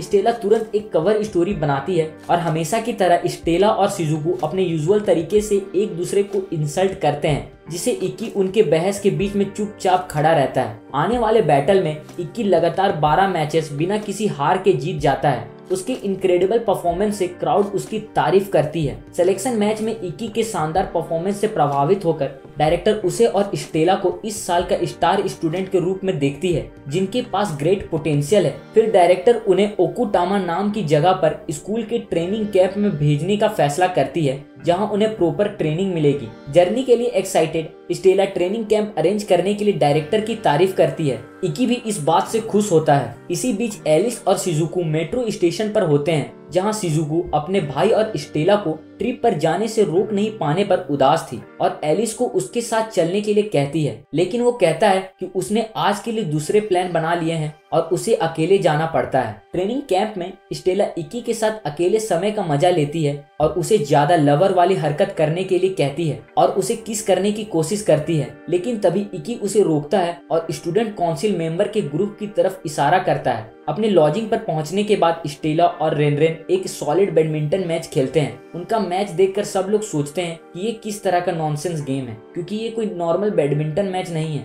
इक्की कनाता से पूछता है कि वो यहाँ क्यों है और वो जवाब देती है कि उन्हें स्टूडेंट काउंसिल के लिए काम करना है और पूछती है कि क्या वो भी उनकी हेल्प करने आए हैं। ये सुनकर इक्की हैरान होता है और रियलाइज करता है कि उसे और स्टेला को डायरेक्टर ने बुद्धू बना दिया है। ट्रेनिंग कैंप में स्टेला को फ्लोर साफ करने के लिए कहा जाता है और कनाता उन्हें बताती है कि ट्रेनिंग कैंप यहाँ 1 महीने बाद होगा, तब तक उन्हें पूरे कैंप को साफ करना होगा। स्टेला को यहाँ आने का अफसोस होता है। वहीं उताकाटा ने बताया कि उन्होंने सिर्फ डायरेक्टर से एक्स्ट्रा मदद मांगी थी और डायरेक्टर ने उसे और स्टेला को भेज दिया। वो इक्की को बताता है कि उनके स्टूडेंट काउंसिल प्रेसिडेंट टोका उससे मिलने के लिए तरस रही है। कनाता इन्फॉर्म करती है टोका कुछ काम कर रही है और जल्द ही उन्हें ज्वाइन करेगी। बेकार की काम धाम के बाद स्टेला और इक्की डिसाइड करते हैं कि वो एक्सप्लोर करेंगे और वाटरफॉल देखेंगे। वो स्टूडेंट काउंसिल मेंबर को अपने प्लान के बारे में बताते हैं। तभी रेनरेन उसका मजाक उड़ाते हुए कहती है कि वो इक्की के साथ प्राइवेट टाइम स्पेंड करने चाहती है। इक्की और स्टेला एक पहाड़ पर चढ़ाई करते हैं, लेकिन स्टेला थक जाती है। इक्की उससे पूछता है कि क्या वो ठीक है,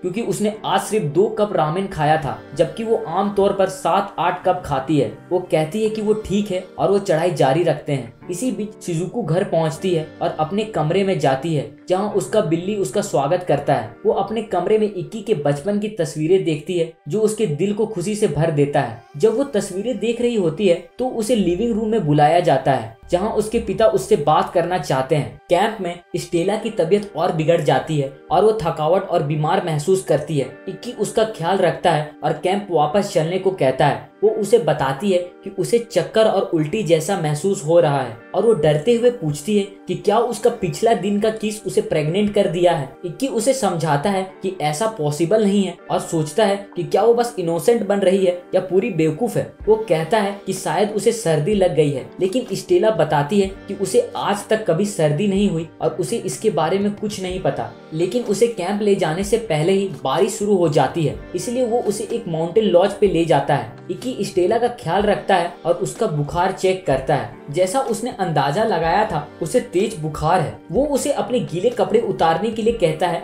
लेकिन उसे ऐसा करने में मुश्किल होती है, तो इक्की उसकी मदद करता है। और इसके बाद जो कुछ भी हुआ उसके लिए तो आप सभी समझदार हैं। उसे कंफर्ट करने के बाद वो अपने रिश्ते के बारे में बात करते हैं और इक्की अपना डिसीजन बताता है कि वो अपने रिश्ते के बारे में दोनों के परिवार से बात करेगा। तभी स्टूडेंट काउंसिल मेंबर्स का फोन आता है, जो उनके लिए चिंतित होते हैं। इक्की उन्हें सिचुएशन समझाता है, बताता है कि वो फिलहाल एक माउंटेन लॉज के अंदर है और बारिश रुकने का इंतजार कर रहे हैं। उन्हें ये नहीं पता होता है कि एक स्टॉकर इक्की और स्टेला को देख रहा होता है और किसी को फोन पर उनकी लोकेशन रिपोर्ट कर रहा है। वहीं शिजुको के घर पर वो अपने पिता से मिलने जाती है। जैसे ही उसके पिता उससे कुछ कहने वाले होते हैं, वो वहाँ से जाने लगती है। कहती है कि वो सिर्फ अपनी माँ के मैसेज के कारण घर आई थी, लेकिन उसके पिता ये बताते हैं कि वो ही उसे मैसेज सेंड किए थे क्योंकि उन्हें पता था कि वो उनके टेक्स्ट का जवाब नहीं देगी। शिजुको उनसे पूछती है कि वो क्या चाहते हैं और वो कहते हैं कि वो सिर्फ उसकी भलाई के लिए चिंतित हैं। वो उसकी तारीफ करते हैं कि उसने सभी 12 सिलेक्शन मैच जीत लिए हैं और उन्हें विश्वास है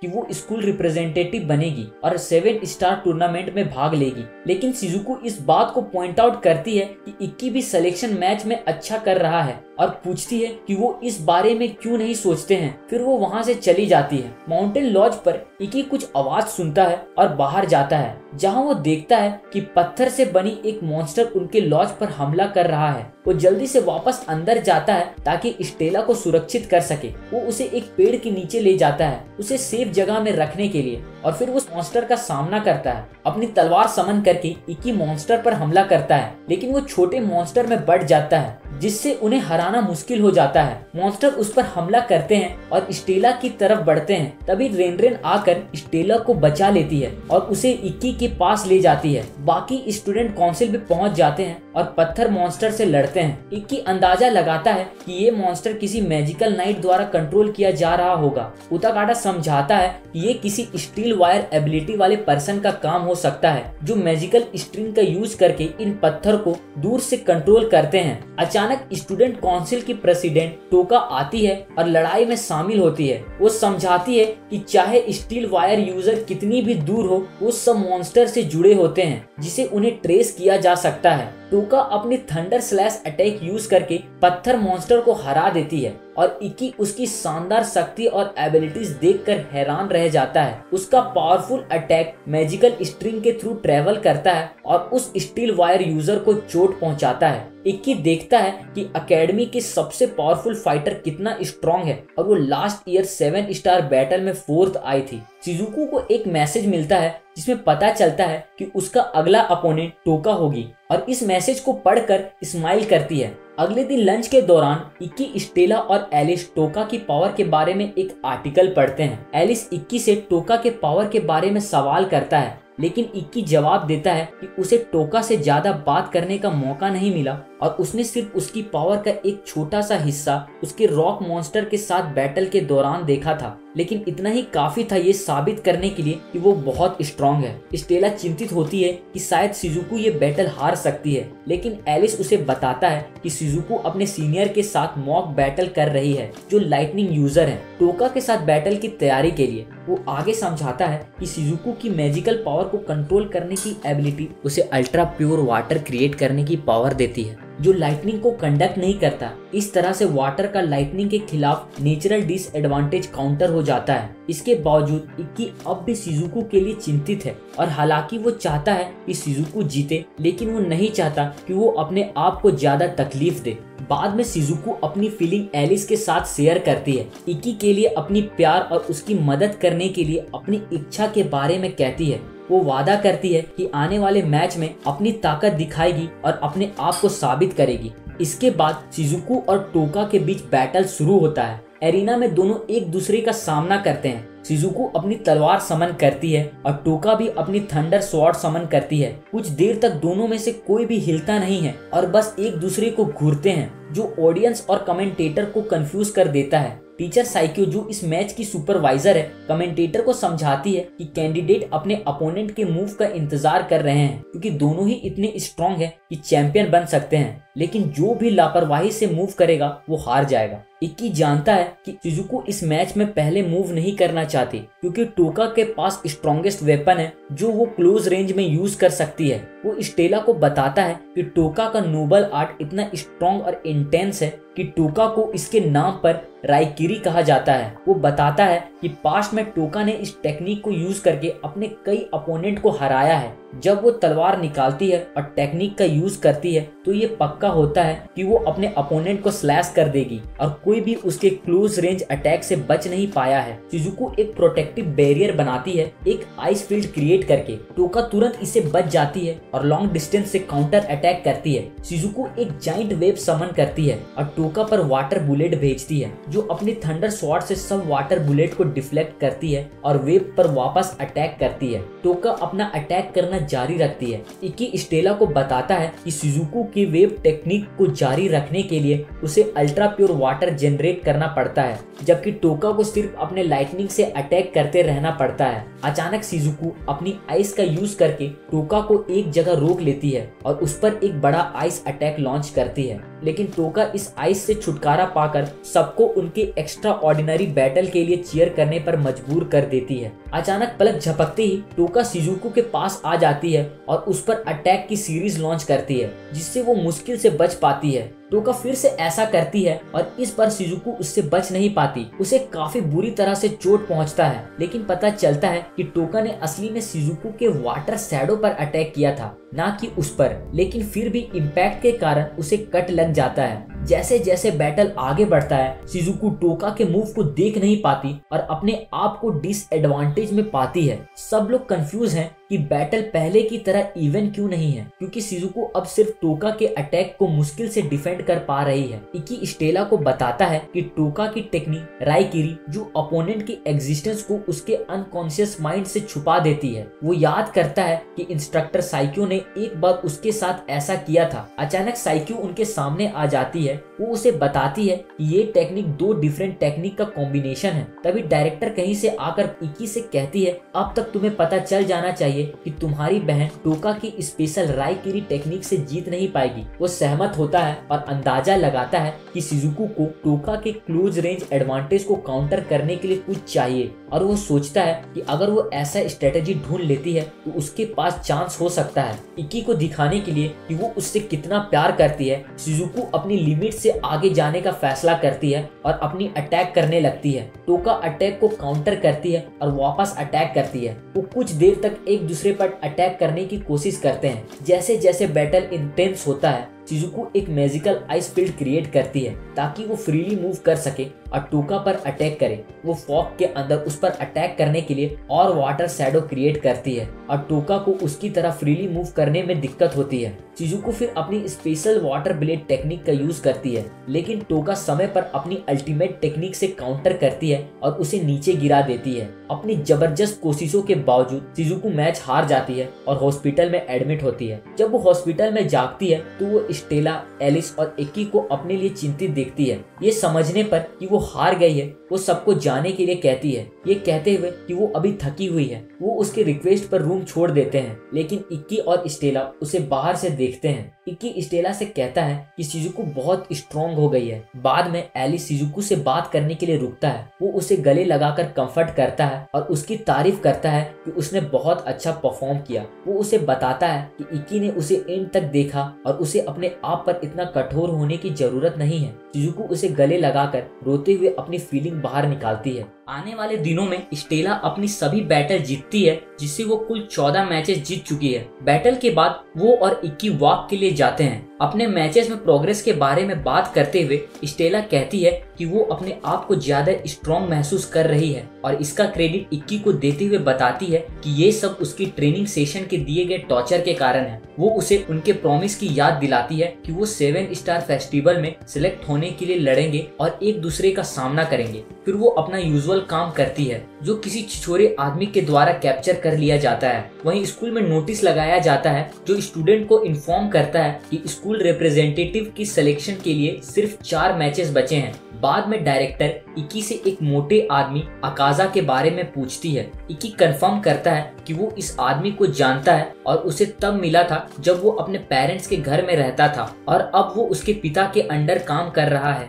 डायरेक्टर उसे इन्फॉर्म करती है कि अकाजा अब इथिक्स कमेटी का इंचार्ज है और उन्हें शक है कि वो स्कूल में छुपकर कुछ कर रहा है और डायरेक्टर उसे संभल कर रहने को कहती है। बाद में इक्की और स्टेला को स्टूडेंट काउंसिल विजिट करने के लिए कहा जाता है, जहां उनका स्वागत टोका के द्वारा किया जाता है, जहां वो काउंसिल के बाकी मेंबर को चीजें उनकी जगह पर रखने के लिए डांटती है। स्टेला और इक्की ये देखकर सोचते हैं कि टोका वैसी बिल्कुल नहीं है जैसा उन्होंने सोचा था। अगले सीन में वो सब एक जगह जाते हैं जहां इक्की और स्टेला को पता चलता है कि टोका सोशल वेलफेयर एक्टिविटीज में इन्वॉल्व है। वो जरूरतमंद बच्चों की मदद करती है और उताकाटा उन्हें बताता है कि वो कुछ साल पहले भी ऐसे ही सिचुएशन में था। बाद में वो बच्चों के साथ खेलते हैं, जहां इक्की, टोका और उताकाटा बच्चों के लिए खाना तैयार करने में मदद करते हैं। इक्की टोका को कैंप में उसे बचाने और उसकी बहन को एक अच्छी फाइट देने के लिए शुक्रिया अदा करता है। उटाकाटा उसे बताता है कि शिजुको बहुत स्ट्रांग है क्योंकि उसने टोका को अपने चश्मा उतारने पर मजबूर कर दिया था। इक्की पूछता है कि क्या ये इसलिए है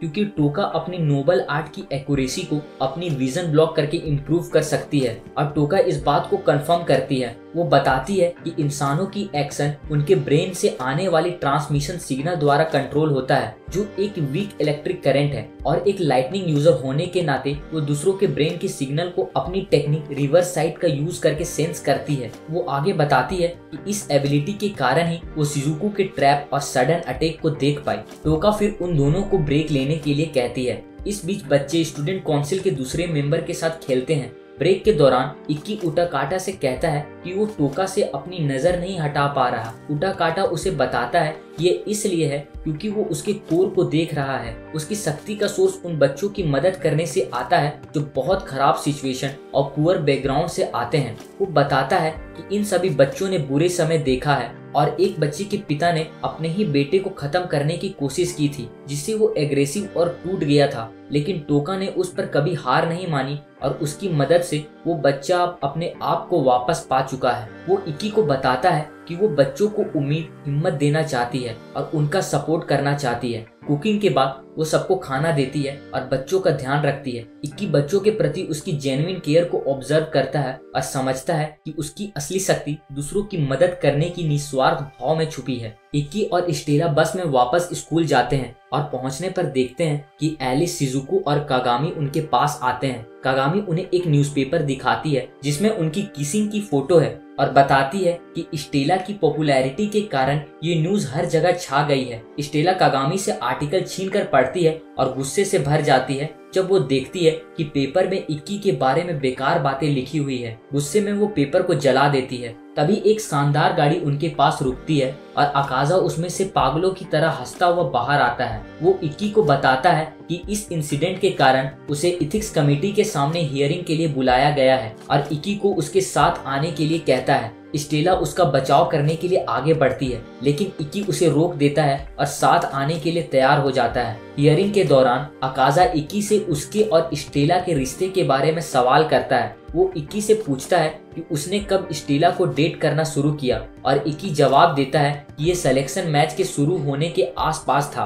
अकाजा उस पर इनअप्रोप्रिएट रिलेशन का इल्जाम लगाता है, लेकिन इक्की उनके प्यार का बचाव करते हुए और किसी भी गलत काम को मानने से इनकार कर देता है। अकाजा उससे कहता है कि वो तभी बोले जब उसे पूछा जाए, वरना इसका नतीजा बुरा होगा। इक्की माफी मांगता है। इसी बीच डायरेक्टर साइकियो के साथ सिचुएशन पर बात करती है और बताती है कि अकाजा इक्की को बदनाम करने के लिए ये सब कर रहा है। हियरिंग के बाद इक्की को सोने के लिए सेल में डाल दिया जाता है और बताया जाता है कि अगले दिन सुबह उसे हियरिंग में आना पड़ेगा। इसी बीच स्टेला एक और बैटल जीत जाती है, लेकिन सब उसके बारे में बातें करते हैं और अफवाहें फैला रहे हैं, पर वो ज्यादा चिंतित इस बात को लेकर है कि उनके रिश्ते का असर इक्की पर क्या हो रहा है और सोचती है कि क्या उसे इक्की से ब्रेकअप कर लेना चाहिए ताकि वो उसे बचा सके। अगले दिन इक्की को मजबूरन अपने सिलेक्शन मैच कमेटी हेडक्वार्टर में करना पड़ता है। उसे अपने अपोनेंट के साथ कोई भी पर्सनल बातें करने से मना कर दिया जाता है। स्कूल में शिजुको, एलिस, स्टेला और कागामी कैफे में इक्की के बारे में बात कर रहे होते हैं। कागामी उन्हें एक नया आर्टिकल दिखाती है जो कहता है कि इक्की ने मुश्किल से बैटल जीता। एलिस बताता है कि न्यूज एथिक्स कमेटी के अंडर में है और हर आर्टिकल इक्की के खिलाफ जाएगा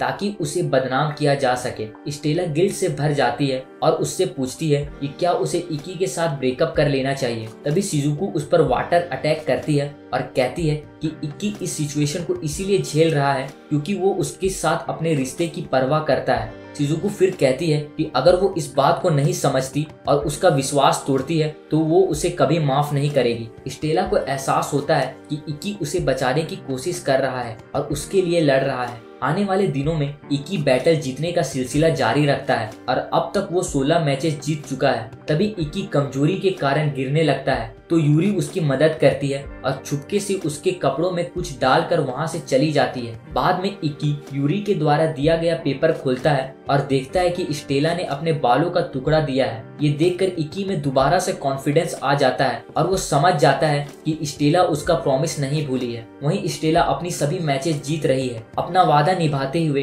कि वो फाइनल में इक्की का सामना करेगी। इक्की अकाजा से अपने पिता से मिलने का अरेंजमेंट करने के लिए कहता है और बताता है कि वो अपनी इनोसेंस का अपील डायरेक्टली उनसे करेगा क्योंकि वो कमेटी के हेड हैं। उसके पिता से मीटिंग के दौरान वो इक्की की सिलेक्शन मैच में जीत की तारीफ करते हैं, लेकिन कहते हैं कि उन्होंने हमेशा उसे एक्नॉलेज किया था, लेकिन उनका मानना है कि इक्की जैसा बिना टैलेंट वाले को कभी भी आगे बढ़ने नहीं देना चाहिए। उनकी बातें उसे गहरा असर करती है और वो रो पड़ता है, ये समझते हुए कि वो गलत जगह वैलिडेशन ढूंढ रहा था। बाद में अकाजा उसे बताता है कि उसका फाइनल बैटल टोका के खिलाफ है और कमेटी उसे धमकी देती है कि अगर वो इस मैच में हारता है तो उसका नाइट स्टेटस छीन लिया जाएगा और अगर वो टोका को हरा देता है तो कमेटी इस हियरिंग को आगे नहीं बढ़ाएगी, जिसे वो मान लेता है। अगले दिन इक्की अपने पिता के शब्दों के बारे में सोचता है। उसका गोल था अपने पिता के सामने खुद को प्रूव करना, पर अब वो भी जा चुका है। वो अपनी खाली बेकार तलवार को देखता है और सोचता है कि अब उसे क्या करना चाहिए। इसी बीच टोका शिजुको को मिलने बुलाती है। टोका उससे पूछती है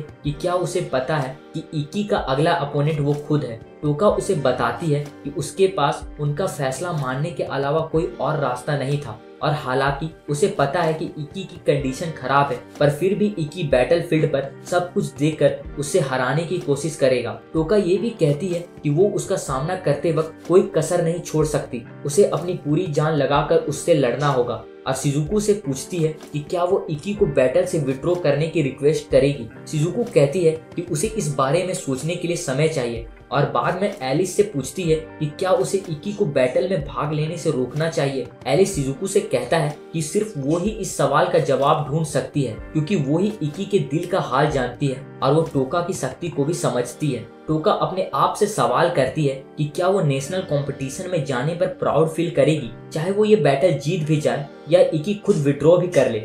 उताकाटा उसे याद दिलाता है कि मैच को एथिक्स कमेटी के कुछ एडल्ट अपनी स्वार्थी इच्छाओं को पूरा करने के लिए फिक्स कर सकते हैं और उससे कहता है कि उसे ऐसा लड़ना चाहिए जिसे वो अपने आप पर प्राउड फील कर सके। इसी बीच स्टेला खुद के बैटल की तैयारी कर रही है। बाद में final school selection match announce होता है जिसमें 6 मैच 6 अलग लोकेशन पर होंगे और विनर को 7 स्टार फेस्टिवल का टिकट मिलेगा। ऑडियंस पूरी एक्साइटेड होकर इक्की और टोका के बीच होने वाले बैटल का इंतजार कर रही है जो टीवी पर टेलीकास्ट हो रहा है। डायरेक्टर और साइक्यो इक्की के फाइनल मैच और कैसे अकाजा ने इस सिचुएशन को मैनिपुलेट करके टोका को इक्की का अपोनेंट बनाया, इस पर बात करते हैं। तभी लेजेंडरी बैटल गॉड नानगो आता है जो साइक्यो को हैरान और नाराज कर देता है। वो उसे थोड़ी देर के लिए चिढ़ाता है और डायरेक्टर उसका स्वागत करते हुए पूछती है कि क्या वो टोका को देखने आया है। वो बताता है कि हालांकि टोका उसकी फेवरेट स्टूडेंट है, वो असल में इक्की का परफॉर्मेंस देखने आया है क्योंकि वो कुरुगाने परिवार से है। अचानक अकाजा उनके कन्वर्सेशन में शामिल होता है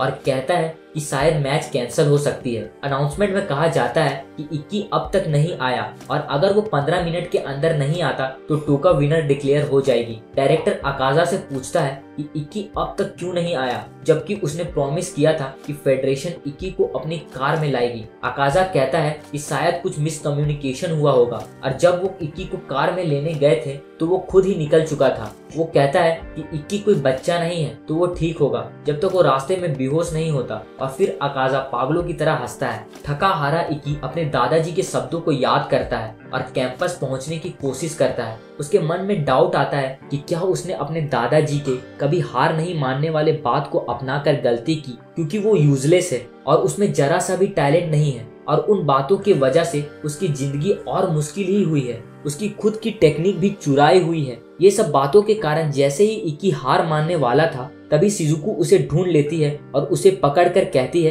कि वो नहीं चाहती कि वो टोका से लड़े, लेकिन वो उसे रोकेगी भी नहीं। वो कहती है कि वो बस उसे खुश देखना चाहती है और चाहती है कि वो मुस्कुराते रहे। सभी स्टूडेंट जिसे उसने ट्रेन किया था, स्टूडेंट काउंसिल के मेंबर, यूरी, रिपोर्टर लड़की और आयासा उसे इनकरेज और चीयर करने के लिए वहां पहुंचे हुए थे। शिजुको उसे याद दिलाती है कि उसने सबको इनकरेज किया था और वो सब उसके जरिए सपना देखते हैं और इक्की अकेला नहीं है। आखिरकार वो स्टेला को देखता है जो अपना हाथ हिलाते हुए उसे मेडल दिखाती है जो उसने बैटल जीत कर पाया था और उसे 7 स्टार फेस्टिवल में भाग लेने का मौका मिला जैसा उन्होंने पहले वादा किया था। इसके बाद इक्की फिर से आगे बढ़ने लगता है और वो सोचता है कि वो कभी अपने रास्ते से भटका ही क्यों। इक्की बैटल में भाग लेने का फैसला करता है और एरिना पहुंचता है। टोका और इक्की बैटल फील्ड में एंटर करते हैं। टोका इक्की से माफी मांगती है और कहती है कि वो उनके बैटल को लेकर एक्साइटेड हो गई थी जब से उसने पहली बार उसे देखा था। इक्की भी वैसा ही महसूस करता है, वादा करता है कि वो उसे या किसी और को जो उसका सपोर्ट कर रहे हैं उन्हें शर्मिंदा नहीं करेगा। वो अपनी पूरी कोशिश लगाकर उसे हराने का वादा करता है। वो अपनी तलवार समन करता है और फाइनल बैटल शुरू होता है। इक्की अपना अटैक स्टार्ट करता है और शुरू में ही अपनी अल्टीमेट टेक्निक इत्तोसूरा का यूज करता है। सभी ये देखकर हैरान होते हैं। स्टेला लेकिन शांत रहती है, ये मानते हुए इक्की बिना किसी ट्रिक के सीधे तरीके से लड़ने का फैसला किया है। टोका जानती है कि अगर वो अभी उसका अटैक से बच गई तो वो बैटल जीत जाएगी। इक्की जानता है कि वो टोका के मुकाबले स्ट्रेंथ में कमजोर है, लेकिन वो एक परफेक्ट स्विंग लैंड करने के लिए अपनी पूरी कोशिश लगा देता है। टोका अपने अल्टीमेट लाइटनिंग स्लैश अटैक से काउंटर करने की तैयारी करती है, लेकिन इक्की अपनी सीक्रेट टेक्निक यूज करता है और उसे पहले स्ट्राइक करता है और वो जमीन पर गिर जाती है। इस तरह इक्की इस बैटल का विनर बनता है। अकाजा हैरानी से नानगू से पूछता है कि क्या टोका ने जानबूझकर हार मान ली, लेकिन नानगू कहता है कि टोका ने इक्की को काउंटर करने के लिए अपनी पूरी शक्ति लगा दी, लेकिन इक्की अपनी लिमिट को एक्सपेंड करके इत्तोसूरा को और भी इम्प्रूव करके उसे हरा दिया। अकाजा इस पर विश्वास नहीं कर पाता और चीख कर कहता है ये इम्पॉसिबल है और इक्की की जीत को बदनाम करने के लिए कुछ करने जाता है, लेकिन डायरेक्टर कहती है कि अब देर हो चुकी है क्योंकि इक्की ने अपने आप को साबित कर दिया है और कोई उसकी जीत को इनकार नहीं कर सकता।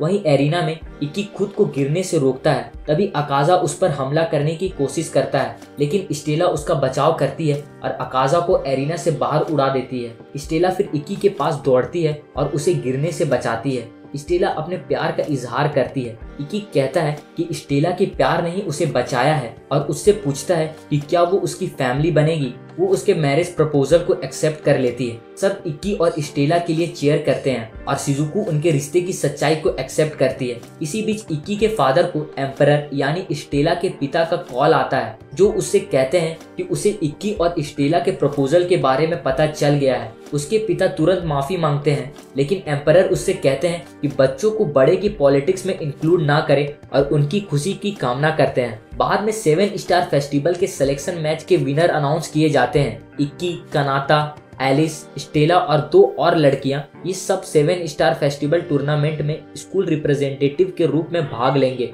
डायरेक्टर फिर टोका को स्टेज पर बुलाती है जहां वो इक्की को उनका नया प्रेसिडेंट अनाउंस करती है और ऑडियंस उसके लीडर होने पर चीयर करती है। वो उस पर प्राउड फील करती है और इक्की अपने ग्रोथ का क्रेडिट उसे देता है। टोका उसे इनकरेज करती है कि वो उन सभी के आंसुओं को लेकर चले जो हार गए हैं और स्कूल के फ्लैग के साथ 7 स्टार टूर्नामेंट के टॉप तक पहुंचने का वादा करे, और वो ऐसा करने का वादा करता है। बाद में वो स्टेला से बात करता है। वो सोचता था कि जब तक वो अपनी कीमत साबित कर सकता है उसे दूसरों की राय की परवाह नहीं है, लेकिन दूसरों द्वारा इनकरेज किए जाना उसे अच्छा लगता है, खासकर किसी ऐसे व्यक्ति द्वारा जो उसे पसंद करता है। फिर शिजुको आती है और स्टेला को साइड होने को कहती है और इसी के साथ ये सीजन खत्म होता है। अगले सीजन में हम 7 स्टार बैटल के बारे में बात करेंगे। क्या इक्की अपने आने वाले अपोनेंट को हरा पाएगा? तब तक के लिए अपना ख्याल रखिए और साथ ही लाइक और सब्सक्राइब बटन दबाना ना भूलें।